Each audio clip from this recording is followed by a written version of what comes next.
There, my friends across the Western Pacific. As always, I'm meteorologist Robert Spedit. Let's talk about what's going on out here today. Big bulk convection off the east coast of Luzon, and definitely going to be seeing an increase in rainfall over the next few days. All thanks to this area, actually expected to become a low pressure area according to Pagasa as it pulls over northern Luzon. But the big topic is going to be the inflow if this does develop over northern portions of the Philippines, start to bring that moisture behind it. Right now, though, I mean, just look at that bulk of convection. Plenty of showers going to be in the forecast as this kicks off towards the west, even if it's not organized, to still creating instability. I mean, we've had actually several reports of tornadoes the last few days. A microburst there in Manila. Iloilo yesterday had a tornado, even one in Cavite just a few days ago as well, all thanks to the instability. So you don't need a typhoon to have destructive weather by any means. And that's something I want you to keep in mind.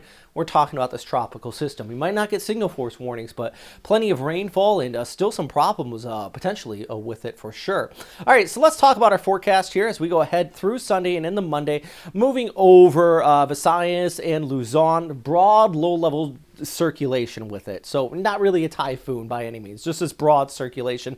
But the big deal, like I said, is that instability. And as it moves further towards the north and west, we're going to start to see inflow. We call this river of moisture, just piling up moisture all the way down towards places like Palawan, increasing in showers there across the west coast of Mindoro and Metro Manila, from Pangasinan and San Fernando down towards the south there. Places like Angeles, definitely going to be seeing showers by midweek. And then it really picks up Wednesday into Thursday, all across Region 1 as that low pressure area lingers off of the west coast of Luzon. Thursday and the Friday, I think if the forecast continues to hold with this area pushing towards the north and west, still some questions with it, definitely could be looking at that threat of flooding along the northwestern coastlines of Region 1 here. We're talking about northwestern Luzon, Opera area, for example. But what is the southwest monsoon or the Habagat? Well, it's basically this enhanced flow that comes around with these tropical systems and can cause serious flooding out here. Remember 2013, Maring actually brought serious flooding in the Manila. I'm not expecting that.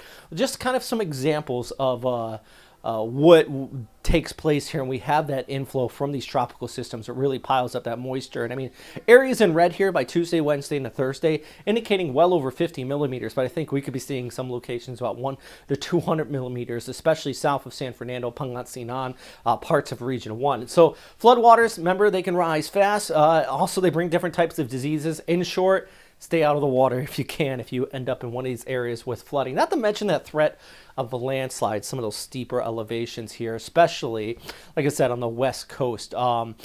There, you know, we got some volcanic soil, of course, one of the biggest volcanoes in the last 50 years, eruptions in the last 50 years there just towards the west of Angeles. Volcanic soil is very loose. When you get a lot of rain on it, that does cause landslides. But, of course, metro area is also problematic. Look at this by Wednesday and Thursday. Just there goes that inflow. Another view of it right there, coming right up Manila Bay. Like I said, this is just one of the model outlooks. There still is some questions with this, but if this setup does take place, it definitely is going to be messy. So, of course, for this storm system gets in place, no information from official sources. Prepare to evacuate if needed. I don't think a lot of you will, but if you're needed, and check and prepare maybe your go kit, as I like to call it, something that you can just grab really quick if you are impacted by these heavy rains. All right, big thanks for everybody on Patreon. You're all fantastic. If it's not for our members on Patreon, by the way, I wouldn't be able to do these updates. I actually just got a new update. I got some new equipment in my office, which is absolutely fantastic. I absolutely love it. It's just making my life a lot easier and making these updates probably look a lot better. I don't know if the camera looks a little bit different now too. I just adjusted that too. But it's all thanks to you guys on Patreon that make this possible. So my point is, if you do want to help out, just $2 a month if you want to. I'm never going to put the stuff behind a paywall, but it does help out a lot. Of course, if you have any questions, though, let's get back to this. Comments, suggestions, as always, let me know. I mean, I always appreciate your feedback. And the number one thing, as always, is, of course, stay safe out there. Have a fantastic day.